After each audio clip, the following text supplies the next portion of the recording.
everyone! Welcome to an episode of In My Opinion. I'm John. My name is Lester. And yes, today we'll be talking about the hot topic of society.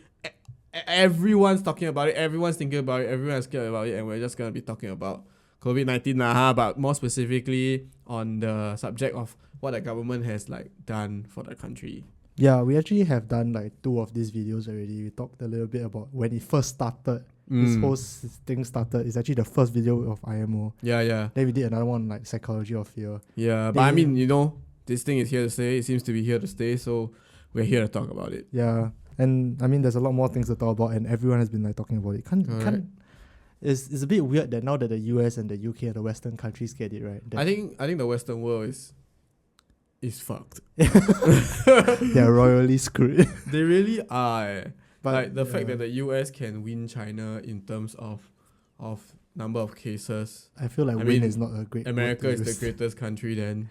They really are. The greatest infection rates.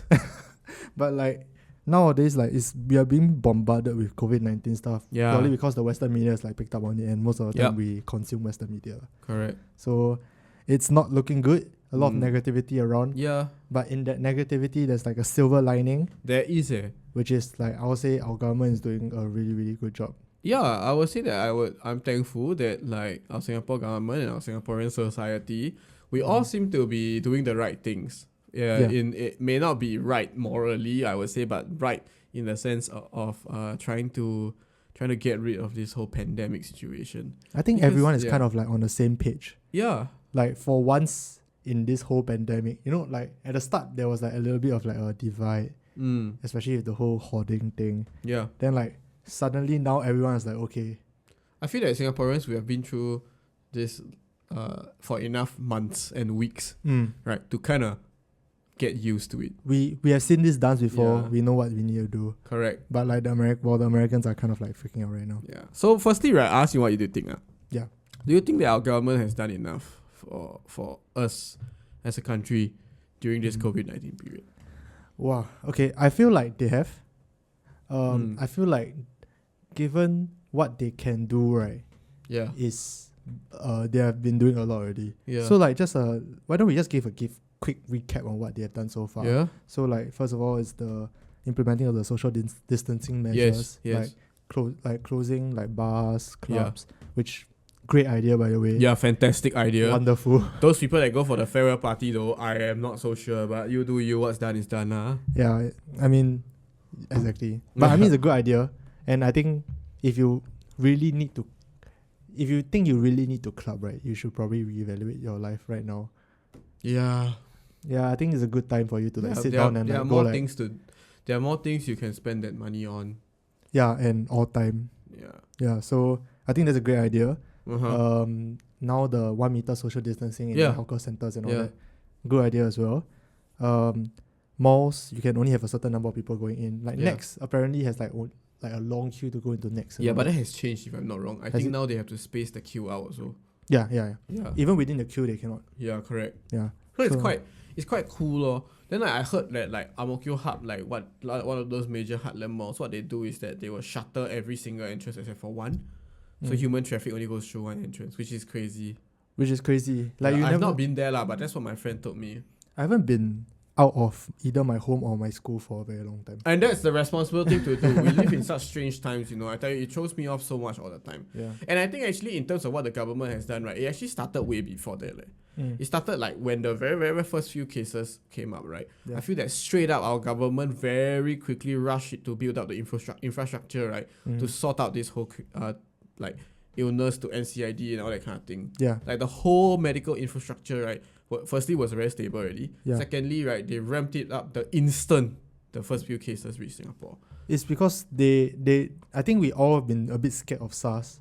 Yeah. Even I don't remember SARS, but I remember in social studies all they could talk about was SARS, and remember oh my god, remember SARS, it was so bad. It was quite serious back then because SARS had a very high mortality rate. Yeah. So then when diseases have a very high mortality rate, right?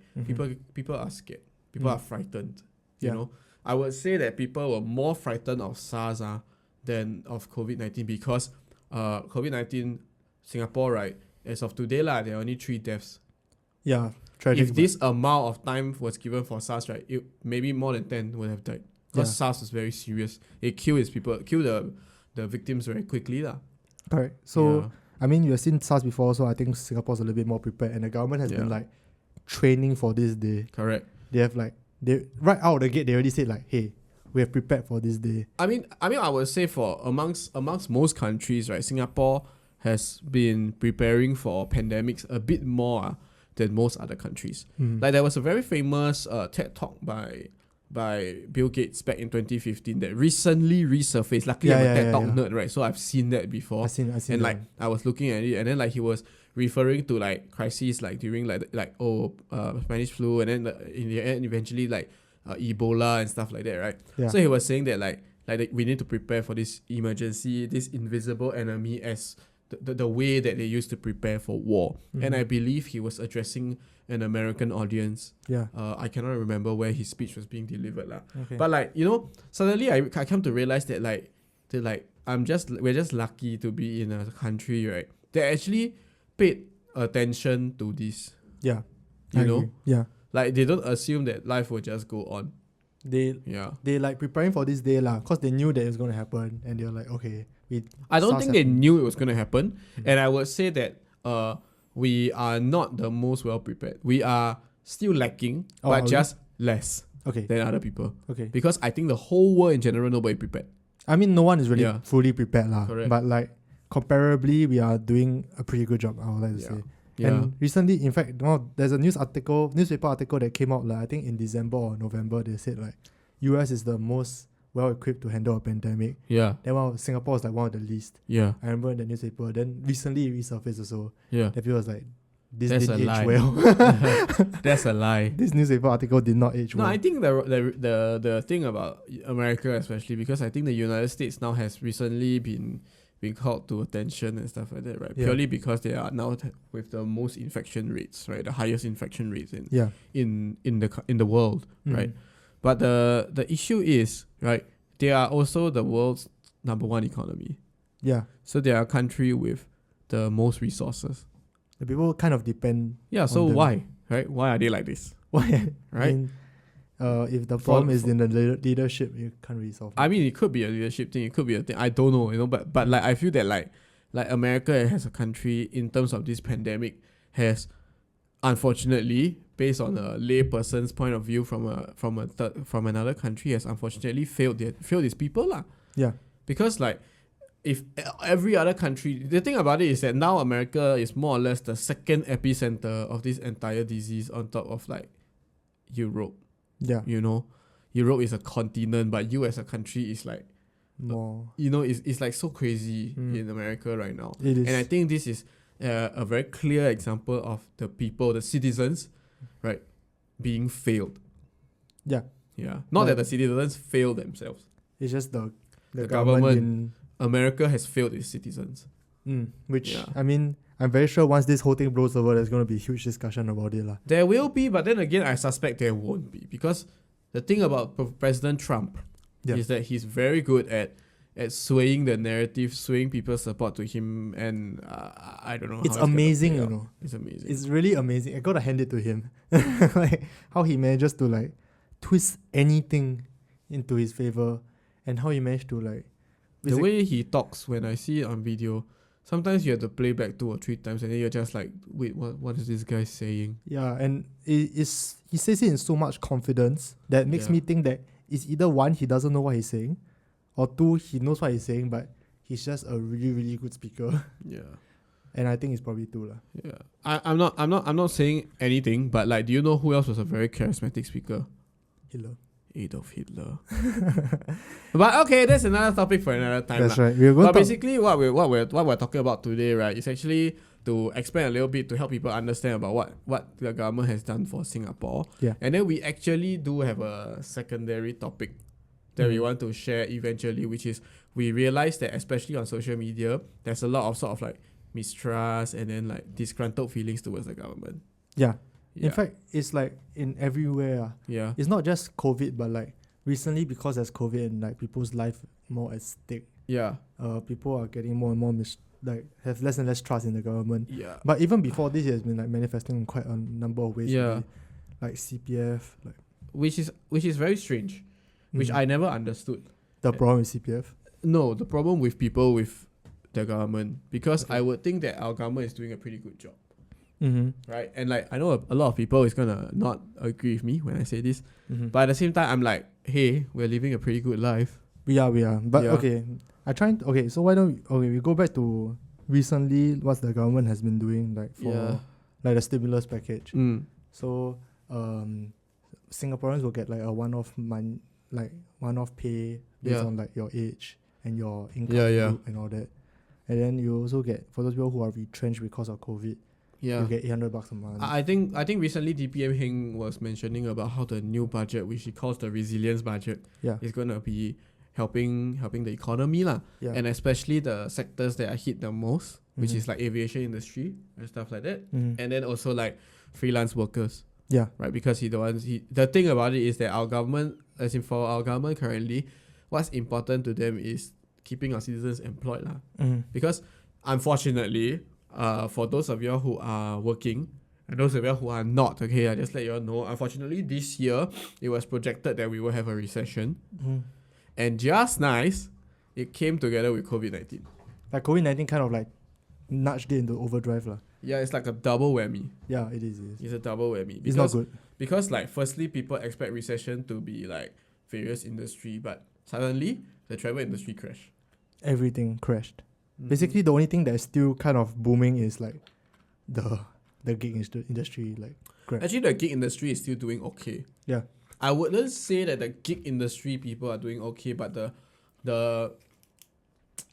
owners of the gig industry, I guess. Grab like Grab. Yeah, I mean, good time to be Grab. Yeah. But other than that, I think that's pretty much it. But I think a lot of people don't understand the significance of this resilient budget. Yeah. Because they don't understand like Singapore's like fiscal policy to begin with. Maybe you share a bit more based on what you know. Okay, so to be fair, I don't know that much. I'm not econ student. But from what I know, Singapore has like a net zero budget. So basically within a medium term, which is around like 4 to 5 years. Right. They have to balance out their budget, so it must be zero. Yeah. They cannot overspend. Yeah. But if they underspend, they can put whatever they underspend into the national reserves. Yeah. So, but those reserves cannot be touched by only the president, who is the custodian of the national reserves, can activate. And must be only in times of crisis. And so far, he has only been activated once. Twice. Oh, really? Yeah. Oh. When's the twice? Once was a financial crisis. Oh, yeah. I believe it was the previous financial crisis in 2008. Right? But that one, there's a difference. Because I don't understand about the budget enough, but I was listening. I believe this is what happened. Singapore has 2 types of reserves. One is called your national reserve, the other one is your past reserve. And I believe these are separate reserves. Okay, I have no idea. And I think this is the only time we had to dip past that into the past reserves. Okay. Yeah, and that's why it became like big news. So I don't know. That's based on what I heard from DPM Heng's speech. But yeah, carry on. Yeah. So and if those people who say like, oh, why you only give me like $800 a month, like can live $800 man, or like why you only give me $1,000 like one off, like why cannot give more? Like government so stingy. That's crazy. Then I don't think they fully understand what this means. Yeah. They like to give you more money, you need to pay more taxes. Yeah. And if you don't want to pay more taxes, like GST rise up to 9%, like that cost the whole big hoo-ha, right? Then you cannot expect the government to give you more money, because that money doesn't appear from nowhere. Exactly. And the whole like they cannot tap into the past reserve thing it's just to make sure that we do not overspend. Yeah, it's like very important. Governments. How do you think Greece became bankrupt? It's not that easy lah, and like you have to balance it a lot, and like even the whole like applying to dip into the past reserves or national reserves need a while. The government, the president has to like say like, hey, go ahead, and it's not something that they do lightly. So if we end up dipping into the past reserves, you can be sure that the government won't overspend that either, because it's a huge deal lah. Exactly, and I think a lot of people don't understand this. You know, they think that while it's true that government tax money, okay, is supposed to be expended to improve society, to improve the lives of the citizens, right? Yeah. But at the same time, right, there is also importance to be prudent at a government level, at a country level, prudent in terms of the spending. Yeah. And I would say that for our country, right, we see infrastructure and improvements around the city while still being prudent. And these are things that Singaporeans, the typical Singaporeans, don't see as extremely surface and actionable, you know, for our government. Yeah. Like I give you an example. If let's say government were to be not prudent, okay, and spend all the tax money, right, on what? On very simple stuff like give Singaporeans every month they give people free cash, right? Everyone loves that, right? They build the, let's say, the MRT network. They build overnight.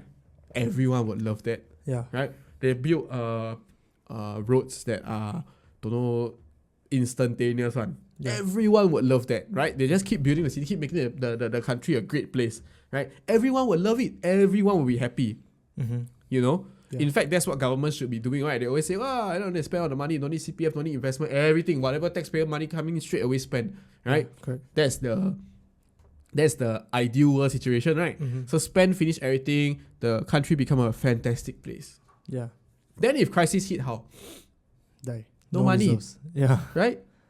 No money, then how? Singaporeans, I ask you how? So when crisis hits, how? It's like the same, you know. If you live paycheck by paycheck, right? Yeah. As an individual, if you live paycheck to paycheck, right? The day you lose your job is the day your life ends. Because you have nothing. Because you got no more resources. Yeah. Yeah.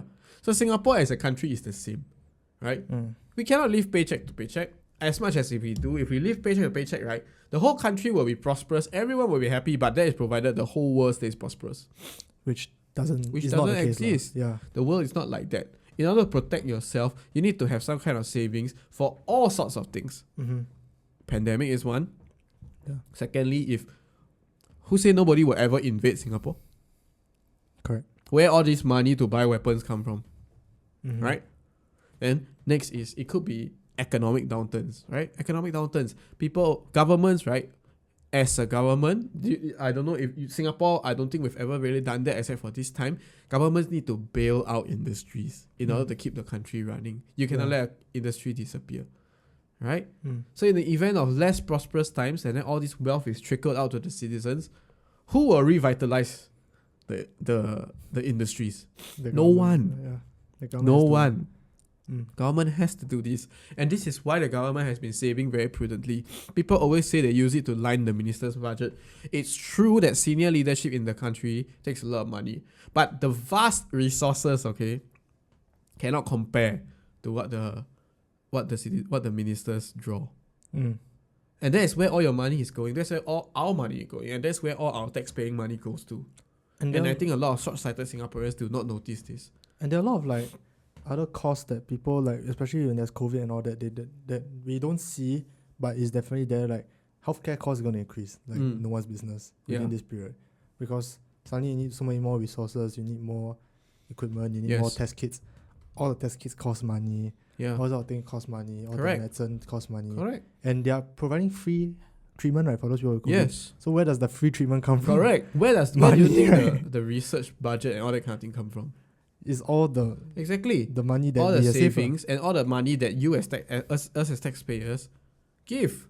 Yeah, and you don't see it because they don't outrightly tell you this, but when you say they only give me $800 or whatever, then you have to understand that hey, look, there's so many other costs that we have not even and the fact that you're able to give out $800 just like that, or give out cash just like that, right, goes to show how much money our government has been holding for the benefit of our country. Yeah. I think, just generally a lot of people have been very unhappy. Yeah. And I'm starting to, I was actually wondering a little bit, is our trust in the government because you are in a very privileged position? No, I think, this is where we were supposed to explore one of our main topics today, and that is mistrust with the government and why people are upset with government policy and stuff like that, right? And I think a lot of times we see this a lot in social media.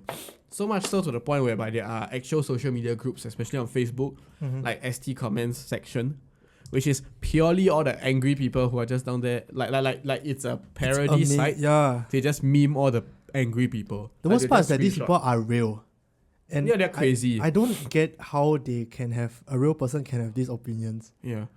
And say in such a terrible way. Yeah, and I don't understand why like it seems like we are a very whiny country.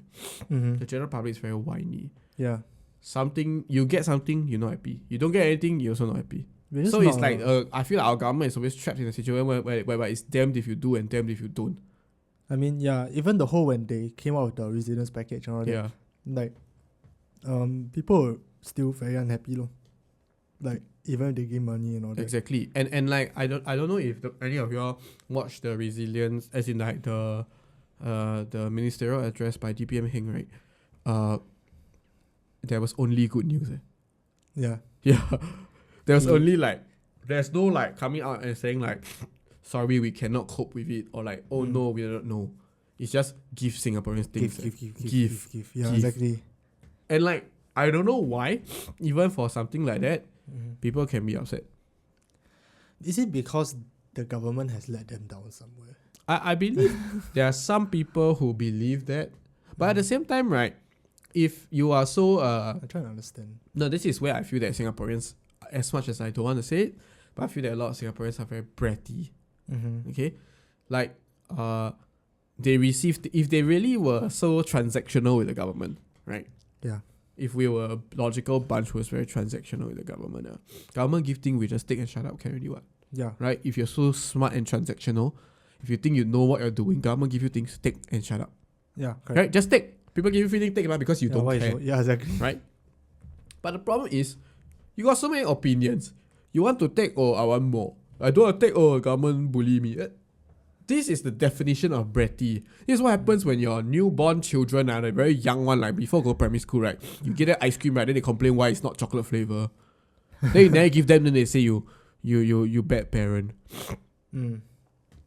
Because it's not transactional. Do you know why? Because the kids, right, in that kind of parental situation, right, they are being bratty. They are being entitled. They just don't entitled. I think it's yes. The word. They just want like, my mother's supposed to give me what? Yeah, right? It's like your parent give you $2, and then you'll be like, how come not $4? If it was that transactional, take the fucking $2 and leave, right? Yeah, just count your blessings, dude. Exactly. And this is the problem with a lot of the comments and a lot of the sentiment that people have, which makes me very frustrated. It's quite mad. I kind of want to know why. Like, has the government like hurt them?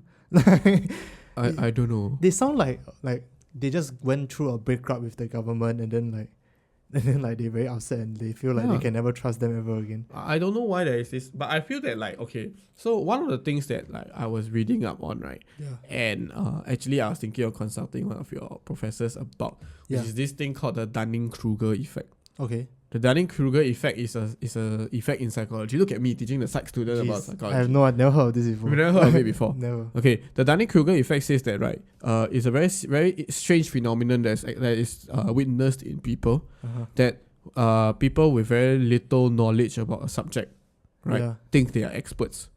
Okay. And people who are experts think they are not. Okay. Yeah. Okay. So the very famous case study, right, was from the Dunning-Kruger effect, was that there was one time there was this guy, right? I think he was in America or in the UK. Basically, he saw on TV, okay, that lemon juice can be used as invisible ink. Can it? Yeah, if you write in something in lemon juice, and then you put it under black light, it will appear. Okay. Right? So he was like, it's invisible ink. So what he did, this criminal, he put lemon juice on his face and he go and rob a bank, thinking that the CCTVs were not thinking, he was convinced that the CCTV will see his face, cannot see his face because it's invisible. Yeah, okay. Yeah.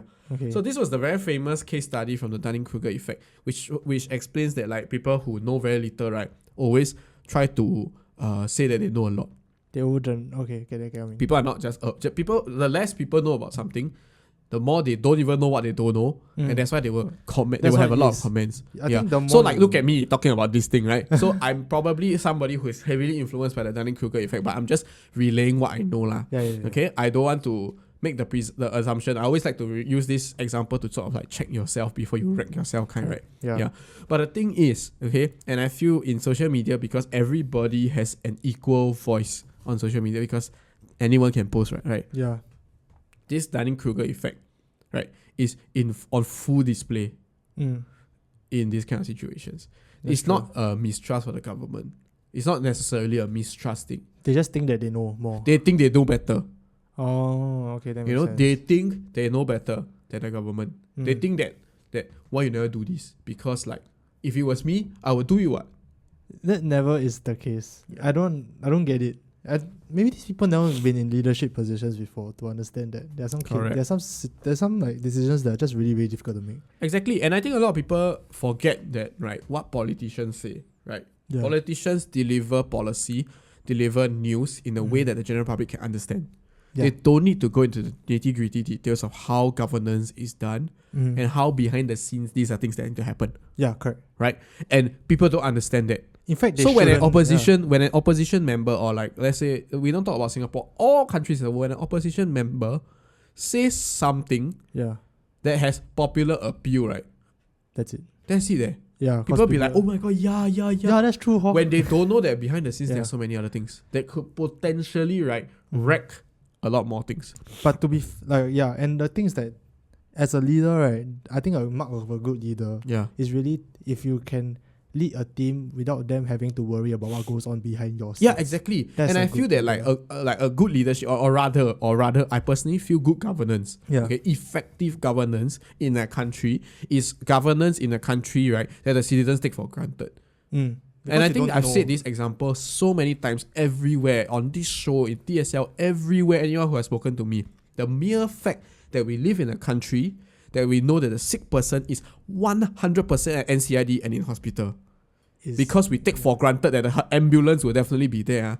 It shows that we are so damn effective, and this is what we need to be grateful for. Nobody ever worries that, oh no, the sick person is not quarantined, or the sick person is not in hospital. The sick person is 100% in the hospital. Definitely. Then no one is dying on the streets. And they're contact tracing them. Yes. No one's business. No one is dying on the streets. Within 1 or 2 weeks, trace together, the app come out. And this is how you know that good leadership, right, is present, because you take it for granted. Because I agree. And this is why I don't understand why in social media people are all behaving like that, are commenting this as such. And I think there are a lot more things to be distrustful about in other governments. Yeah. As compared to Singapore. I mean, we're not claiming that Singapore government hasn't done anything. It's not the best. No such thing as utopia one. There's no such thing. I'm very sure if we could find flaws in the government, but most of the time governance is a trade-off between something and something. Correct. And when we are having a flaw in one thing, it's basically trying to push another thing. Correct. So you just have to understand, when you don't get something, what are you getting in return of exactly. it? So the net happiness may not be the priority of our government. Yeah. But our government is not here to make you happy, Or it might be a novel concept, but our government is not here to make you happy, Our government is to make sure that Singapore survives. Which is not a given. Yeah. The fact that we're even here after 56, 55 years is amazing. Exactly. The government's job is not to appease you. Government's job is to make sure you have a country. Yeah. Which is now not a given. Which is always never a given. Yeah. And I don't think people understand this enough. I agree. And that's why I feel, and in the conclusion, right, regardless of the ruling party, right, as Singapore citizens, we must always remember to trust our government, because the moment we don't, right, when there's a mistrust between the people and the government, is when the country will collapse. Yes. I think. And just nice, we have less than a few seconds before our things cut. So thank you so much for joining us for another episode of In My Opinion. If you like this topic, you can leave us a comment. We can talk about it a little bit more. I always feel that our episodes can be a little bit longer also, but we shall see. Okay? Yes. Bye. Bye. Bye-bye.